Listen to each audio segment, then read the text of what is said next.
Buenos días, hoy les voy a hablar sobre los 5 pensadores filosóficos de la historia. Les voy a hablar sobre Rousseau.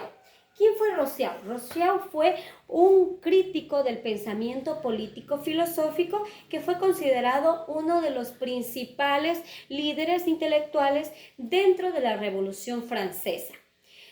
Puesto que sus pensamientos formaron o dieron inicio al romanticismo. Además, fue quien permitió el inicio de las nuevas filosofías como la liberal, como la republicana y la democrática.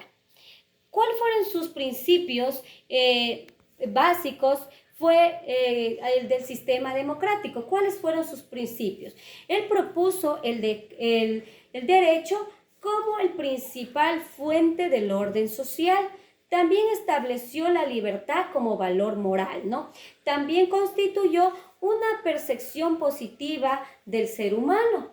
Desarrolló una nueva pedagogía que instituye una filosofía de vida ética, ¿no? Él fue enterrado como héroe, ¿no? Como héroe nacional en el Panteón de París, junto con Voltaire en el año de 1794, 16 años después de su muerte, ¿no? Su propuesta pedagógica se basaba en la consideración de la infancia como etapa sustancial crucial para el posterior desarrollo. Además, él tuvo una vida muy controvertida, ¿no? A lo largo del siglo XVIII, en una época de transformación social que anticipaba el origen de las nuevas sistemas del pensamiento, ¿no? Un nuevo sistema de pensamiento. A este movimiento se lo catalogaba como la primera teoría de la modernidad pedagógica. Ahora les voy a hablar del siguiente filósofo, ¿no? Les voy a hablar sobre Pestalozzi. ¿Quién era Pestalozzi? Era conocido como el padre de los pobres. Fue un pedagogo reformador de la pedagogía tradicional, ¿no? Él dirigió la educación a una educación popular. Él dirigió la educación a una educación popular, contribuyendo de una manera relevante en la educación, ya que dio importancia al desarrollo del niño, ¿no? Puso en práctica la experiencia en base del juego, actividades espontáneas del niño, enfatizó las actividades manuales del dibujo, ejercitó el uso del lenguaje sencillo. Además, también utilizó los ejercicios corporales, le dio importancia a la afectividad del desarrollo social, entre otros, ¿no? Eso fue lo que él hacía. Abrió una institución, ¿no? Abrió una institución educativa para niños pobres y huérfanos. Por eso él era considerado como el padre de los pobres, ¿no? Ya que él ayudaba en esta institución educativa, él ayudaba a los niños que no tenían recursos. Por eso él creó esta institución. Fue el autor de varios libros, ¿no? Él creó varios libros. Las horas de la tarde de un ermitaño. También Leonardo de Gertrudis también realizó cómo se enseñaba Gertrudis a sus hijos. También la Buscografía 2021. Él tenía una frase que decía: el poder del hombre está en la cabeza y en el corazón y en las manos. Estos tres elementos gestan la fuerza autónoma. Él decía que los padres y los docentes desempeñan un rol importante como educadores y que tienen el poder de estimular en el desarrollo del niño para el aprendizaje, ¿no? Él decía esto. Además, él se fundamentaba en el amor. Ahora les voy a hablar sobre el siguiente filósofo, sobre Froebel. Federico Froebel fue un educador y considerado como uno de los grandes innovadores de la pedagogía en el siglo XIX, ¿no? Él nació en Alemania en el año de 1782 y falleció en el año de 1852. Trabajó en diferentes ámbitos, como en la silvicultura, en la topografía, en la arquitectura, entre otros, hasta que él descubrió su verdadera vocación, ¿no? Que era la enseñanza.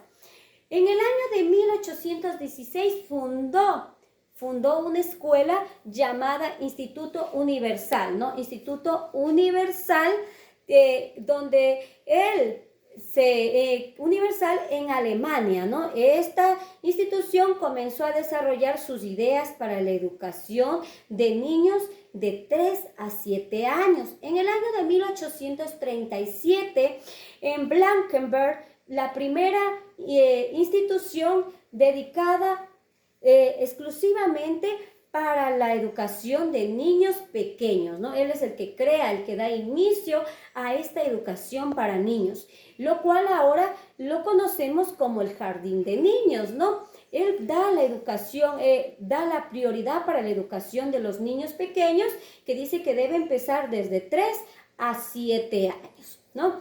Esta denominación se extendió a todos los países del mundo, ¿no? Esto se recorrió a nivel de todos los países y que hasta la actualidad nosotros lo tenemos, ¿no? Que es el jardín de niños. Froebel fue el primero en dar lugar en forma a una pedagogía propia del jardín de infantes, ¿no? Él fue el que creó el primero, el que le dio la prioridad a la educación de niños, que se llevaba a cabo a través de 3 tipos de operaciones: la acción, las actividades, el juego, el trabajo y las tareas, ¿no? Él decía que la educación comienza en la niñez, y ahí donde se recalca la importancia del juego en el niño, porque a través de ello el niño introduce en el mundo de la cultura, de la sociedad, de la creatividad, etc.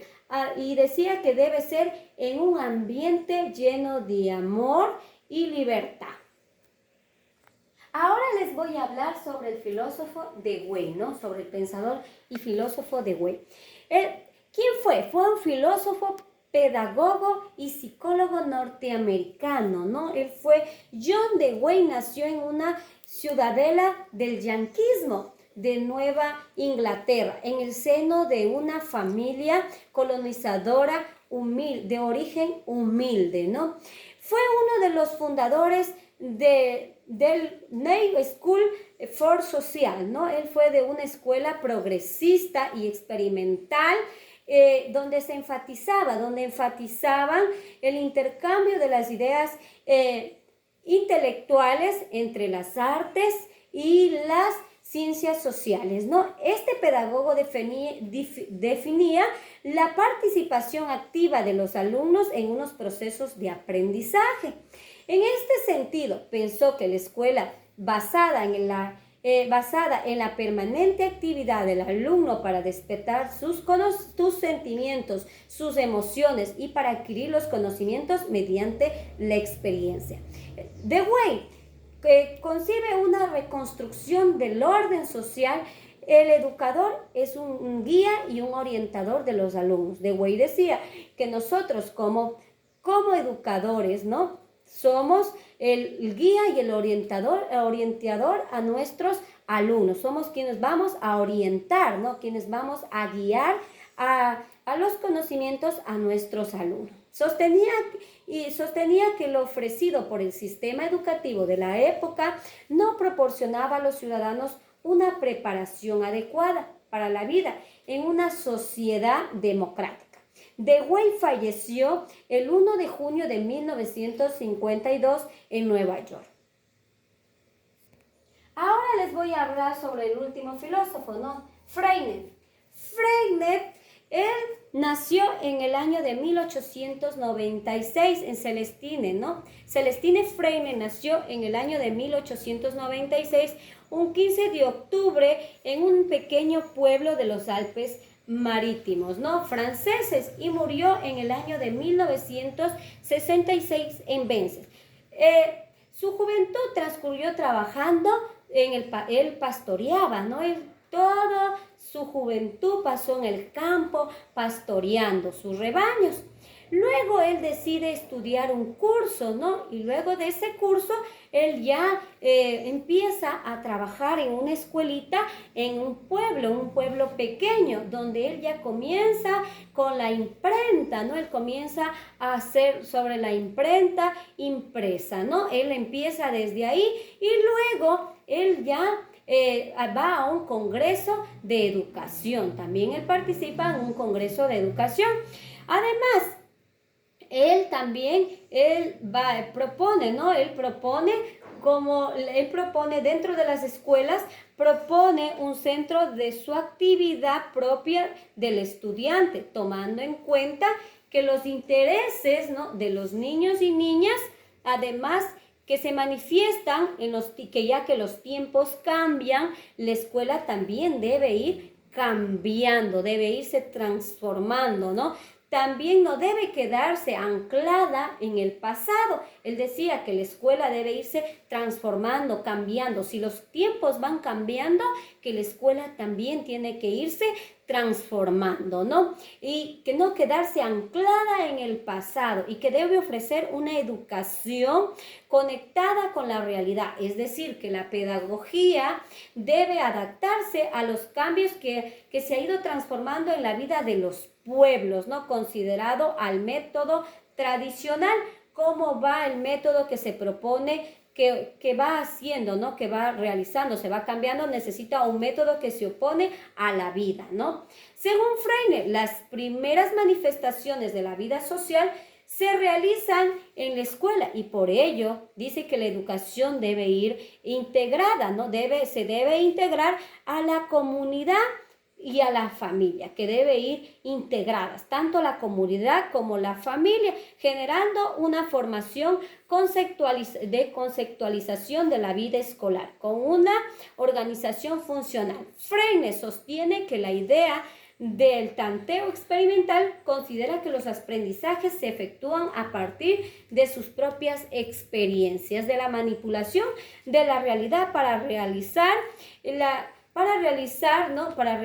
la manipulación de la realidad que pueden realizar los niños con la expresión de sus vivencias vividas, la organización de un contexto, de un ambiente, ¿no? Entonces, por eso él dice que deben integrarse, ¿no? Deben ir tanto la comunidad como la familia y que de igual la educación debe irse transformando como también va transformando, se va cambiando los tiempos, ¿no? Entonces no debe quedarse anclada en el pasado. Entonces él decía que es al tanteo experimental.